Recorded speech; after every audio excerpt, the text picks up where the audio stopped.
already. Hello everybody, welcome to another Beyond All Reason 8v8. Here we are on Bismuth Valley, a fantastic large team game map featuring a ton of metal spots, quite a few geothermal spots, but most importantly, it looks absolutely gorgeous. We got a very crystalline structure here in the rocks, as well as just, a beautiful gradation of purple, as well as beautiful grades for the terrain.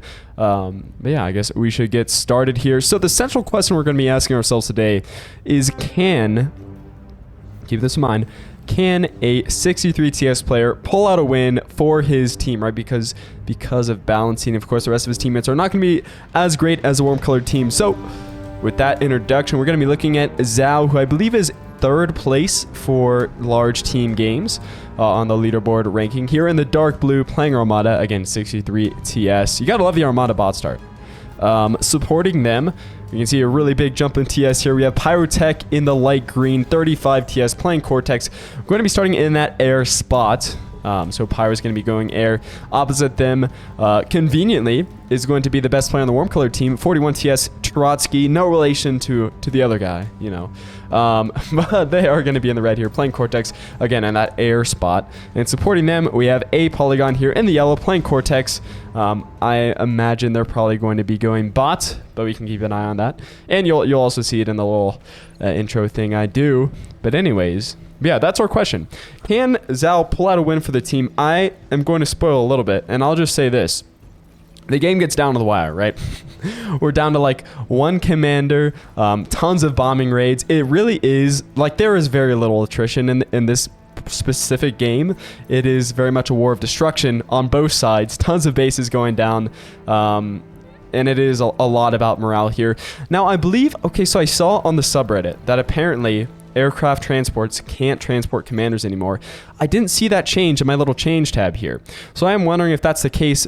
I think it is, because I didn't see any air transports used in this game, which I think is kind of interesting. But we're going to see this tick from Zhao already pulling its weight, killing a mech, which is just a really good start for a tick in general. Going to be grabbing another mech there, unfortunately losing themselves in the process. But you know what? 2 mexes for 1 tick really is the best way to start the game. But yeah, we see Pyro making scouts here initially and queuing up a bomber and some shurikens. So no air transports. And Trotsky is going to be doing something similar. So no air transport. So I believe they can't transport commanders anymore, because it would be very odd for a 41 and 35 TS player to not be making transports in an AV8 like this. Now, we do have to keep in mind, this is an AV8 where everybody is basically on the front line. Maybe you can say the aircraft players kind of aren't.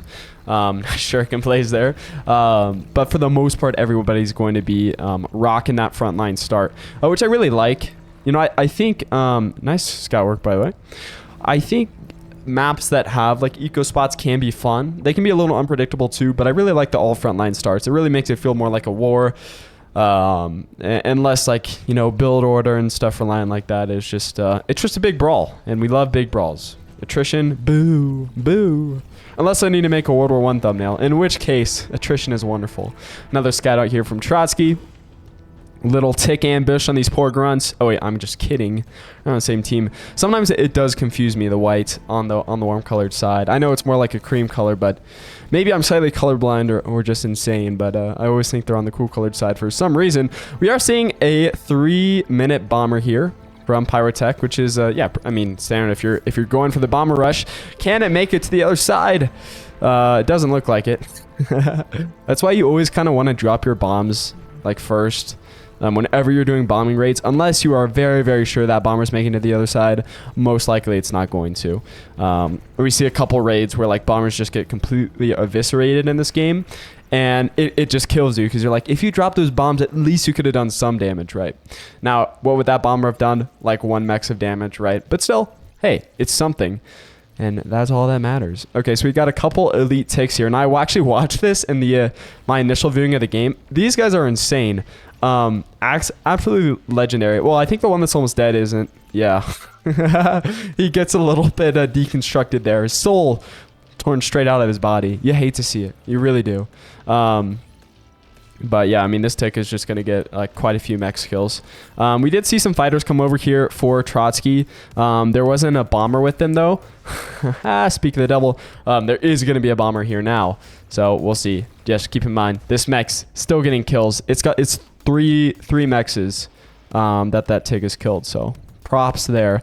And yeah, the scout's still up here with impunity. This is great for Trotsky because they know there's no anti-air, which is so goofy. It's so goofy because as Pyrotech, at least as Pyrotech, you know the enemy's capabilities, right? You know you should be getting anti-air up. Now, of course, they do have one fighter, but, you know, that's not going to be enough, right? Their build order just wasn't it. They weren't able to make these fighters that they wanted to. And now their teammates are going to suffer a little bit for it. Honestly, the rest of the team should have been making a little bit of anti-air as well, right? Bombers can always be a threat in the early game. In fact, that's probably when bombers are the most dangerous, right? Early game or late game when all those anti-air defenses are taken out. That tick is still getting mech skills, by the way. But I figured we should probably focus on this. Yeah, that bomber did good damage. It killed a lot of wind turbines, killed a lot of mechs. Now, of course, energy is easy to come by. So what is this? Like 5-6 mechs that tick has killed. Insane. Max level tick. I don't know if I've ever seen that before. And gets a construction kill. Like, come on, bro. Come on. And that construction bot could have easily reclaimed it. I'm going to focus on something else, even though that is hilarious. Probably just the most insane early game play ever. Except for those Alaris's in last week's fight night. That was also crazy. Another bomber out here, still doing damage. And like by this time, you should have learned and gotten anti-air. The fighter is going to clean it up a bit. But come on, guys. Get with the program. It's always anti-air. Is always like the weak point. Any Beyond No Reason player, even the best ones, forget or it's intentional. I know it costs metal, but yeah, I mean, it's just as important as ground forces. This tick is still alive, by the way. I think they just got another 2 mech kills. Does that bring them up to 8 mechs? 9 mechs? Yeah, it's getting hunted down now. We'll give him a last send-off here. Another wind turbine kill. 11 kills on this bad boy. They might even get... Oh, no, they're going to run into the laser tower. A brave soul. Oh, no. Despite all his veterans, he still one-shotted by the old laser tower. But yeah, so Zhao up here got the rocket bots. Insiders really should be going in, either going in or staying out of the fight completely. Rocket bots are great at harassing, but when you get up close, it's not that. I do know why Bob wants to do this. They want to use their artillery, right? But, the artillery is slower than the rocket bots and often is less direct, right? Like it's just starting to get hits now, and it's really easy to mark away from. I love artillery to death, but it's just the vehicle artillery, especially like T1, it's just not good in this game. I would not recommend. We are seeing some blitzes here from Hildrek, trying to do a little blitz, move past the enemy defenses, move past Penguin and into Killa's Max's line, right? Getting a few kills there on the scouts. A lot of rascals for some reason. These guys I don't know why you do that. Even getting some artillery kills, which again, like Wolverine, it's just not going to cut it, man. Another Max kill. Yeah, I really like this move from Hildrek. And they're actually pretty active in this game, despite only being 22 TS, and also being from France, which in and of itself is a huge handicap. They're playing like a legend this game. So we'll keep an eye on them. But props. We got the Thugs and the Rocket Bots up here from Sloth. Classic Cortex build. Polygon just has more of them, which is always going to be the problem. And is also arguably the better player, right? Sitting at 37 TS. So yeah, they're just killing it. Again, we're gonna see this yin yang thing that I feel like we see every game. It used to be like kind of a rare-ish phenomenon, but now it always feels like we got the good players down here and the good players up here, and they just completely move past each other, which I think, yeah, is probably the reason we see a lot of base destruction in this game. But it's also interesting, right? I wonder.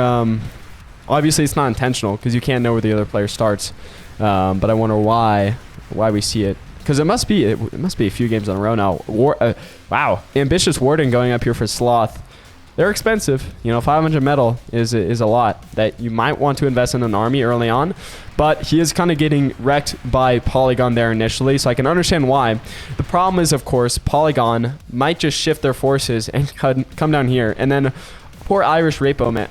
Oh, Repo Man is going to get crumped, right? But it looks like they, yeah. Are they going to turn, or they might just do a frontal assault? Who knows? Who knows? Hildrek here still pushing for the middle. Actually, we're getting stouts, which you don't really see a lot anymore. They used to be pretty dominant, but I don't know if they were nerfed or other units just became better over time. A little power creep there. But Janices are still very good, right? Get a little shock from the Shuriken. Some rocket bots coming in. If they get that Janus kill, that'd be nice. I mean, Janices are one, expensive, and two, they wreck anything they touch, you know. Like pre-15 minutes in, they are just a killer. Zhao's commander taking quite a bit of heat here. Bob actually not doing bad. Not doing bad at all. Forcing Zhao back. In terms of air power, it all looks pretty minimal here. I think the air players are also trying to eco just a bit. Oh, I don't know if you noticed. I know every other caster, streamer, whatever, has been having these spectator widgets on for a while. I don't really like them that much. But I decided maybe we should turn them on for a game. So we can see here, metal per second, energy per second, the metal produced total, and then energy produced total. But most importantly, I think the army value is really, really an interesting metric. So that's probably the one that I've kept my eye on the most since I've had it turned on. But yeah, I think sometimes people draw conclusions from this which aren't true. It doesn't take into account APM. It doesn't take into account who has that army medal, whether they're able to use it. It doesn't take into account positioning, where the army is placed, right? Yeah, I can go on and on about why people draw conclusions from it, which is why I typically don't like it up there. Because I think people can just see these numbers and imagine who's going to win right off the bat, which of course is never true. Like, comebacks happen all the time. Actually, probably my favorite type of games to cast on this channel. Just a straightforward stomp. Always boring. But we are seeing rocket bots used here by Torkoal to good effect. Torkoal also really putting in the work this game too. Hildrek and Torkoal really kind of underdogs according to TS, but they're doing quite well now. Of course, this gameplay isn't the best. You never really want your rocket bots getting hit by artillery, right? But oh well.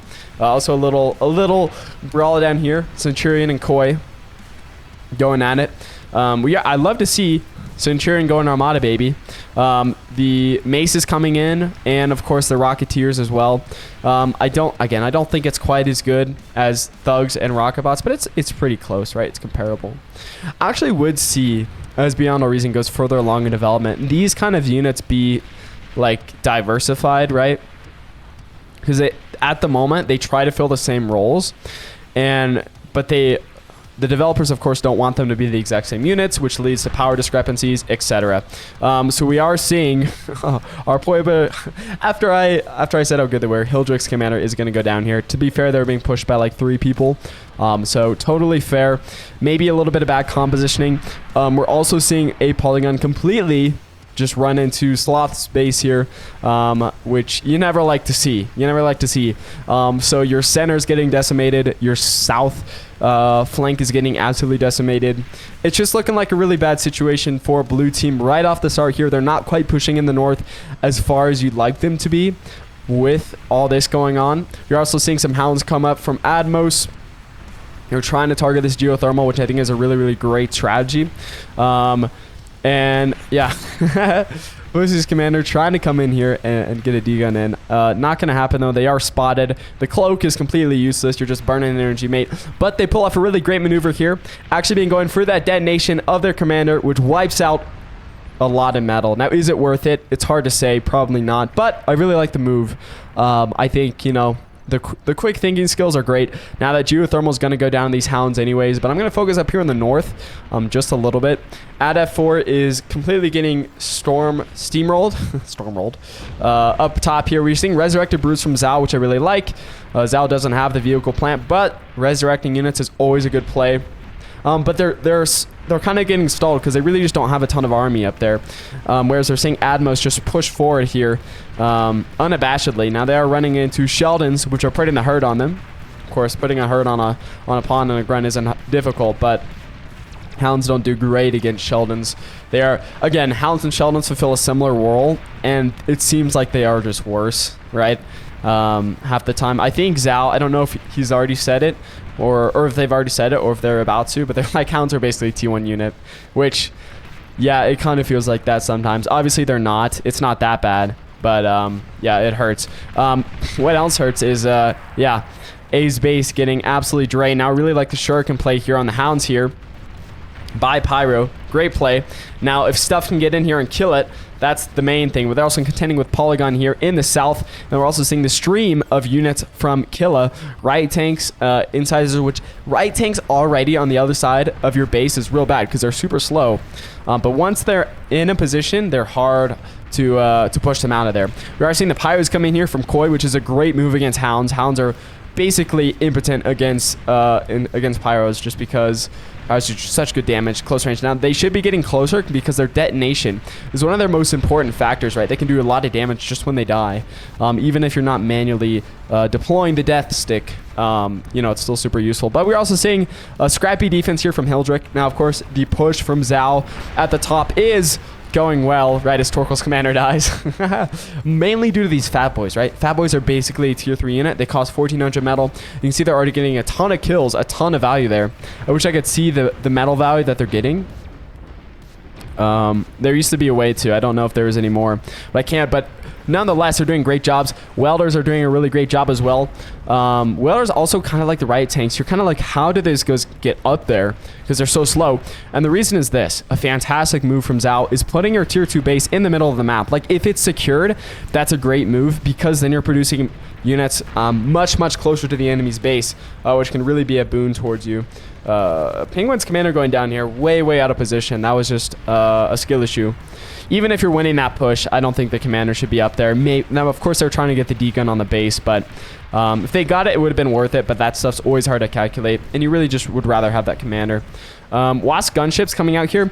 The Wasp gunships seem like a good play, and really they are, but they're being mismicroed, right? I like going for the anti-air, but you really should be going for these fat boys. You're going to see them start targeting welders instead, which is just goofy. I know there's the Neville over there, but getting the kill on that fat boy is just going to be such a huge boon because it's 1400 metal, right? And these bases were already being defended. You already had the shurikens back here to put a stop on those guys. But again, just my personal opinion, which of course is infallible. Thank you very much. I really like this Sheldon play from Penguin. I wish Sheldons weren't so good, but since they are good, you might as well use them, right? I'm seeing Sheldons here from Koi as well. Fortunately, I don't like this play as much. They don't have any cover, any frontline units to take the damage, so they're just getting eviscerated by pawns, which of course is one of the worst value trades you can make. And now you're just leaving a bunch of metal sitting in your opponent's base, which is the problem with failed pushes, right? You're leaving metal in your opponent's base. 4,000 metal here. That's huge. That's huge that you gave them with your push. And if you're not doing 4,000 metal worth of damage to their economy, whether by killing production facilities or mexes or, you know, units or bases, you know, anything, it's so not worth it. And like again, the Wasp should be focusing this fat boy. I know it's hard to do in the moment, right? But it's low on health, and instead you're killing, welders when you're not killing the nettles, which I think is a misplay. And yeah, all those Wasp gunships come down. The Archangels are already there, and now the fat boy's safe, which is rough because fat boys are just a fantastic unit. Praise be to whoever gave Armada the fat boy, because it is just really good. Penguin Sheldon's here. Yeah, getting completely caught out by shurikens, which is super rough. They also didn't have a front line of units, right? And again, when you're doing these large pushes, when you know the enemy has shurikens, you really should be pushing with anti-air. Again, anti-air just being the bane of everybody's existence. Or more air units being the bane of everybody's existence, because they're not building anti-air. Of course, we should notice, right? The top ELO player is building a ton of anti-air units, a ton of Archangels, right? Which I think is partly contributing to their success. Of course, other factors like being good at the game, you know, knowledgeable about the game, APM, stuff like that too helps, but you know what I'm trying to say. Yeah, again, Pyro's waddling out here, just into Wasp's gunship fire. Nothing to distract them from that. Sumos, again, just, sitting here clustered. No anti-air. It's rough, right? Trotsky's using the air power really, really well because gunships aren't good if there's even a smidgen of anti-air. We even saw the Wasp gunships fall to nettles, right? Which is just bad. But, yeah, there's no anti-air, so the gunships are good. And, yeah, we're just seeing thousands of metal lost right in this cluster to basically nothing. Of course, part of this is on Pyro too. More fighters are needed, but it's always easy to pin the air player, and there are two air players right now on the warm color team, Polygon and Trotsky. But here we go, 31 Whirlwind Bombers here from Polygon. What kind of an impact are they going to make here? Well, I just got to say, a pretty big one. Yeah, tier 2 facility going down there, as well as a bunch of construction turrets. And I like this. He just keeps moving on, right? Should always just keep moving on. Another bombing, another tier 2 facility going down, as well as a smattering of eco buildings. And they just keep pressing on, right? They don't stay in the anti-air fire. They don't stay to kill wind turbines, right? They just move on. T2 mechs is going down. Actually, no T2 mechs went down. The reactor didn't go down either. And they are going to be circling back for that reactor, which I don't think is a bad play, right? All you have is that ferret, which you killed, and then you're also killing the reactor. 2 mechs is. It's just a good play. Wasp gunships also in there cleaning up wind turbines, which is great. Now, the unseen is Zal's push over here all the way in the north. So again, I was saying it's kind of a base race, and we're already seeing that not even 20 minutes into the game. Seeing the resign again from Hildrick. I wish they had a better spirit, even though they are playing well and they seem fun in chat. Yeah, I wish that they had a better morale, because it's definitely not over, right? If we're looking at these up here, your metal's basically even. You know, it's just varying because of the reclaim, right? Army values is actually in your favor by just a little bit. And yeah, totally not over. Energy's looking rough, but oh well. This, again, great play. More bombers to Zal's base, which I think is the big thing. T2 advanced bot lab going down. Reactor not being built. And this is the bad thing with having such a great player, a 63 TS player on your team, right? It's such a big investment, because if they go down, if they fall, that is just a ton of TS going right down the toilet, right? So now you're getting Zao, who's looking super, super weak. Their army is just getting crumped over here, definitely overextended. They probably got more value back, but they don't have anything to reinforce that army with, right? They have hardly any production facilities. They're way overflowing metal. They don't have any energy. And it's looking real bad. Now, Trotsky, also going for Trotsky is a good idea, right? Top player on the other team. But it doesn't hurt as bad when Trotsky goes down, because there's only a TS differential between Trotsky and Polygon, right? So they're basically equal in skill. Whereas Zal and Pyrotech, very, very large differential in skill there. And yeah, Zal is just going to be rendered impotent for however long it takes for them to get back online. It's going to be quite a long time. Now, of course, people are sending them cons, energy, metal, trying to get them back up and fighting. But meanwhile, while they're not, yeah, you have a big advantage for the warm color team, unquestioned. I do like this push here from Torkel. Again, Torkel really being quite an underdog here. The Hounds, yeah, you hate to see it, man. Just getting blasted by the Rattlesnake, which I love this artillery position. And yeah, having to fall back there. But it is a nice looking army, eh? Purple on purple is always a good color scheme. We're seeing some anti-nuke come up, but when is the last time nuke's been relevant? Actually, that's not true, because we did just have the 1v1 with Brightworks with the nuke. But other than that, I mean, when has nuke's been relevant in recent times? Sorry, that's my phone clicking. Actually, it's not, but I'll just say it is. Somebody else's phone. Golly, how could they? Yeah, I like the little mechs pick here from Zal, just trying to build up just a bit of an economy is funny. I don't know if they even got their metal back. Probably. It only takes 25 ticks for it to get the metal back. But yeah, Zal is basically wasted. No production facilities, very little wind or eco, or metal, sorry. It's looking real bad, right? Army value, 10% in favor of the red team. Energy production, metal production, interesting. It is 0, but this is all time. I guess this is all time. Sorry. Metal is, yeah, kind of even except for reclaim. Energy is way on the warm colored team side. Yeah, I like this calling out from Zal, because even if they're not playing, they can still direct their teammates. And if you have teammates that are willing to listen and willing to give you stuff, you're able to push, right? So they're like, hey, everybody's going up here, so just move through here, right? I think it's a really, really good idea. And yeah, Zal holding this line, right, with rocket bots and pawns as pyros descend on. Oh no, the pyros are friendly as well. So just ticks coming in. So that's all you need for them. But yeah, we're gonna start seeing some forces rally here. Some Jags come in from Hildrick, right? And even though Hildrick's calling the vote to quit, they're not stopping playing, which, you know, it's good. It's good. Koi, it's rough, right? 2 commanders left. Koi's getting ravaged by ticks, but does manage to take them out. Does manage to take them. Where's our other commander? Oh, Sloth's up here. Bad position for your second to last commander. Real bad. Should be moved back for sure. I mean, Koi's is not in a great position either, but they're building up defenses, and hopefully they'll have this position locked down eventually, right? Because honestly, if they lose this position, it's probably over, right? This is their main pork, their main defense. They've got their production here, their eco here. That would be huge if they lost that, and they're not. So So Pyro's coming in, trying to get some kills on these grunts. Pyros and Sumos, that is. But yeah, just not enough of them. Just not enough. But they are good. They're trading well. Because they're fighting their counter. But we do have the Jags coming in here for Hildrick. Let's go. You love to see it. You love to see it. Now, initially, this push doesn't look like much. They lost a lot of Jags initially, but nobody's responding to the push, right? So, again, APM is a huge resource that isn't counted up here. Nobody's responding to the push. T2 Mexes are going to go down. Advanced Vehicle Plant from Killa is going to be going down. It's not like Killa's a slouch in playing either, right? They had a huge impact on killing bases over there earlier. But yeah, that's 3 T2 Mexes, a T2 Vehicle Lab, and yeah, just distracting a lot of the army. I think it's really, really great. So fantastic play there. We are seeing Penguin come in here with the Pyros, and it's doing big damage. The defense is here, as well as Koi's Pyros are enough to stop it, though. So props. We're also seeing Sloth come in here too, right? Pyros, even some Stouts are coming in trying to hit Polygon, which I think is, again, great idea if you can do it, and they are. Killing construction turrets is huge. Killing the aircraft plant is huge because Pyro's done huge damage with their bombers, right? So it's massive to get that done. Now, I did say that commander was in a bad position, and it was. Sloth's commander going down there for really no reason. It hurts to see. So we're down to 1 commander on the cool-colored side. They know where it is. And now we're going to get like this little dramatic moment. Everybody's trying to rush here and kill the comm. They think it's right here. I think we're even going to see some bombers come in. Yep. The bombers scramble for Atmos. The Stormbringers come in. Trying to kill Koi's commander. But little do they know, Koi's commander is far, far away. Even Shiva's coming in here from Penguin.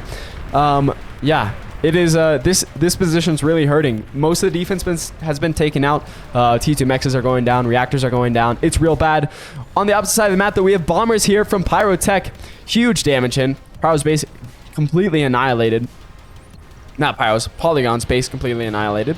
We're seeing them drop on fusion reactors, baby. You love to see it. Not a ton of damage there, but constructor turrets are always good to kill.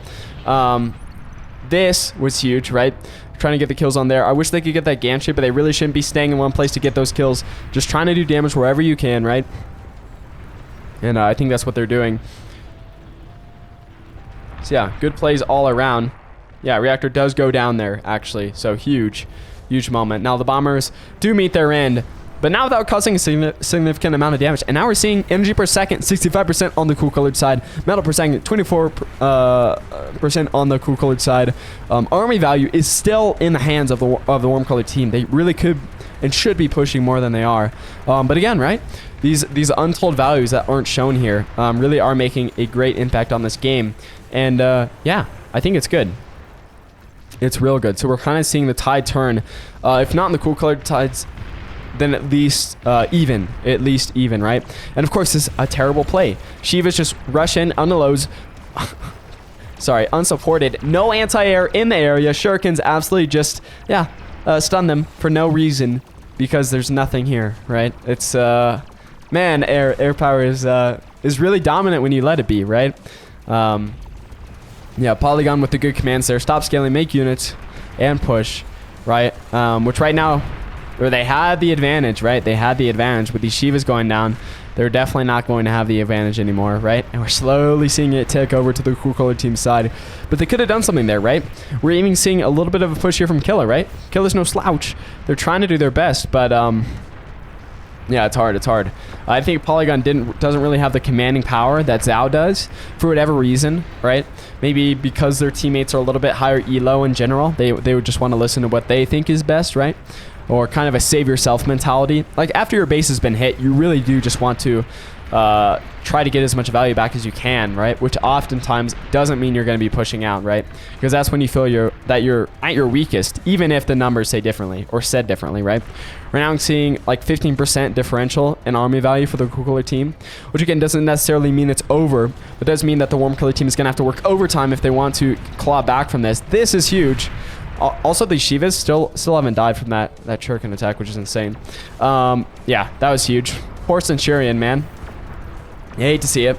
Actually leveling a whole opponent's base. Again, the anti-air. The bane of the warm-colored team's entire existence, which they use so well over here. The bombers they use so well are now coming back to bite them, which is poetic and also a little sad. This is very satisfying. Holy cow. That was insane. That was the perfect bomb drop on a line of pawns I think I've ever seen. So props there for Pyro. Again, Pyro, you know, I know they're second rank, right? But they're really killing it too, right? And yeah, also dropping bombs on the Shivas. It's a good idea. I'm not able to do as much because Shivas, they're tier 3, right? They have good health. Yeah, trying to get damage wherever you can. They might be just going back home for a little bit, rerouting. But yeah, now the land units can push, right? The army isn't there to stop them anymore, and it's bad. It's bad. Bob trying to come back over there, getting a push on Zhao's base. But yeah, a good thing about taking out Zhao's base, they did have to relocate back there, which means they don't have the nice production that's like two seconds away from your base. But even without it, they're doing a good job pushing and stuff. So they don't have any problem with that. Yeah, this push here was good as well. Really just mauling. This is kind of the central location. Well, it is the center of the map, right? But it's the main location of defense for the cool or warm color teams. Cool color team probably wants to focus that. I imagine we're gonna be seeing Koi move some units down there. They want to focus on these Shivas. Like again, the Shiva placement is real bad. I know they're just trying to find holes in the opponent's defense, but they're really just running into sharpshooters, which is the worst thing that could happen to a slow moving T3 unit is sharpshooters. Yeah, it's bad. Also, praise be to the person that gave Armada sharpshooters, because good lord, a final unit has hardly been made in the existence of Beyond a Reason. Yeah, unfortunately, a lot of this pork is just crappy T1 laser towers. Oh gosh, and Shell doesn't getting hit by static artillery is rough to see as well. We're not even see the Shivas from Sloth push forward, which good on them, right? And good on Koi for completely removing their commander from the discussion. Honestly, should be cloaked, even though it doesn't really seem like it's in any danger. It costs so little to cloak while standing. You might as well, right? Okay. So, yeah, I guess if you're new to Beyond a Reason, if the last commander dies on your team, the game's over immediately. So, it's just something to be wary of. We are seeing the army value tick slowly back in the favor of the warm colored team, right? So they're doing good work. They're pushing back. Now the eco scaling isn't there. So with this, they need to mass army in certain places and then push forward to get some eco damage done, right? I just missed, or did I just miss that? Yeah, I just missed that. Atomic bombers flew along the side here. Just a complete suicide. Oh, shouldn't be saying that on YouTube. Sorry. But you know how it is. Yeah, there's like 2 atomic bombers. They didn't even make it close, so I did forget to look over there. We're seeing a little bit of a push here from Penguin. Penguin also doing well, just trying to push. Like, obviously the placement with their Shivas needs a lot of work. They shouldn't be unsupported. Again, it's like they never learned. There's still no anti-air over here. Why is there no anti-air when your Shivas are completely or continually stunned by shurikens, like every second of every day? It boggles the mind. It's really quite unfortunate, but again, it is what it is, right? And if they don't have T2 production facilities or T1 production facilities to make mobile anti-air, they should be making static anti-air that they can retreat into, right? Because they're really not pushing that far anymore. So if they just built stuff like here, they could just retreat back. Shurikens would get lasered, right? But, oh well, you hate to see it. Just kidding. No, you do. Shurikens need to be cleansed because they are a Cortex unit. That should be Armadas. They're electric, right? Like Razorback did its best, right? But again, we're even seeing mistakes from Zhao, right? But the anti-air is not that far behind. There's nothing to capitalize upon this. Kill it, even pinging that is a good idea, but yeah, it's not enough, right? Nothing that will capitalize upon it. The army value is still steadily moving towards Warm Color's favor, right? Or it's, you know, pretty static. So they definitely could come back, but I think they kind of lost the mindset at this point. And the eco isn't there. Like, they're not scaling with the eco, which is easy to say, oh, you should have just scaled, right? When a minute ago I was like, they should have pushed instead of scaling. But there's a time and a place for everything.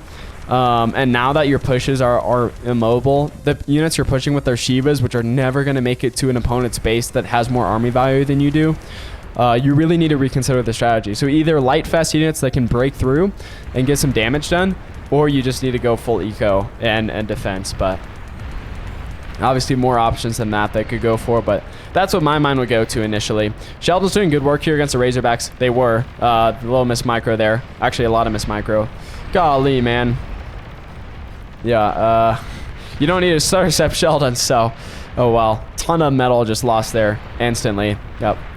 And again, the reclaim bots, we really could be seeing more of those from the warm colored side as well, right?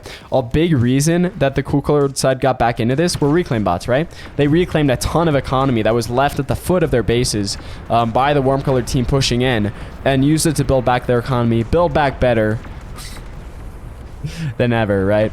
And yeah, everything's in favor of the cool colored team at this point. I don't know if they could ever get a local supply or local majority of army value, right?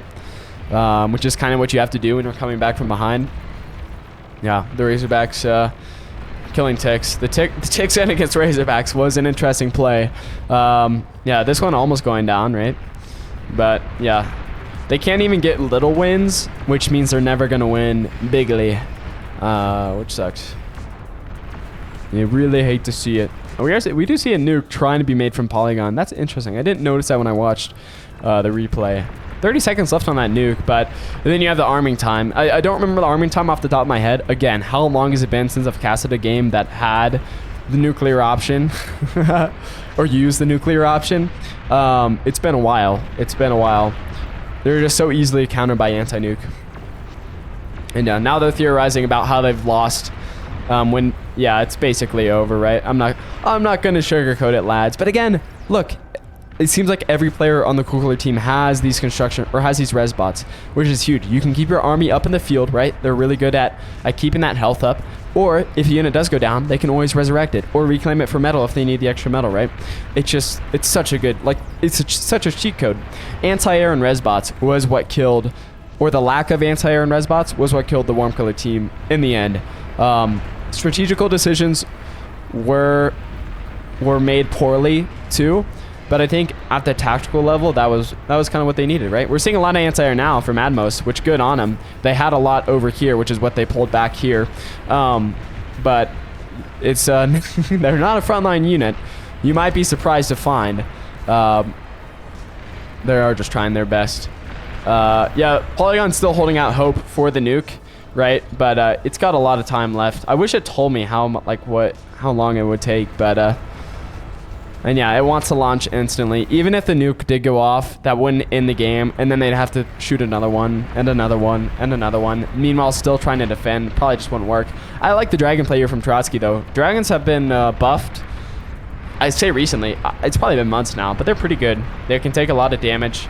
Not when there's a bunch of fighters swarming them. They can take a decent amount of damage, and they deal actually really good single target damage unexpectedly, right? Which can be huge. Yeah, Shiva's just going in here and cleaning everything up. The nuclear option never had a chance. It never had a chance. I did see the nuke there from Pyro as well, but not like it was even needed. And yeah, we're gonna see we're gonna see the mean dropping out of this lobby like flies now. But it was a good game. It was a really good game. I think it definitely was a comeback. Like the cool colored team was on the back foot, but because of Zal's plays were good in the north, right? But I think the main thing about them was, yeah, the leadership when it seemed like it was over for them was impeccable. They did a great job rallying the team, which again, morale isn't counted up here, but I think it might have been the most important resource that was seen today. But yeah, it is going to be the big old GG. Yeah, and we can see the awards here. They're going to Sloth, right? Sloth are the most efficient use of resources. Sloth destroyed the most enemy production. They had 25 TS, right? Now Zhao was a runner-up for a couple of these. Not to skew the point completely. Okay, but like stats, if we're gonna want to go to metal use, Delta stats, like Zhao was up there when they were doing well, and of course really, really good at the end. But here at that drop, warm color team really could have done something there. Damage dealt, like Zhao was also doing good, continually. But I don't think it wasn't the big play they needed, right? Polygon was keeping up with them for damage, right? And same thing here. The top players on the warm color team were keeping up with Zhao. So I don't think that 63 TS was really the deal breaker there in terms of micro and gameplay. It was more the strategy, they kept the team together at the end. And of course, props to everybody else, the Cool Cooler team as well. They did great. So hope you guys did enjoy. See you all later for another video whenever I feel like making one. And yeah, have a great, I guess I'll say have a great week now.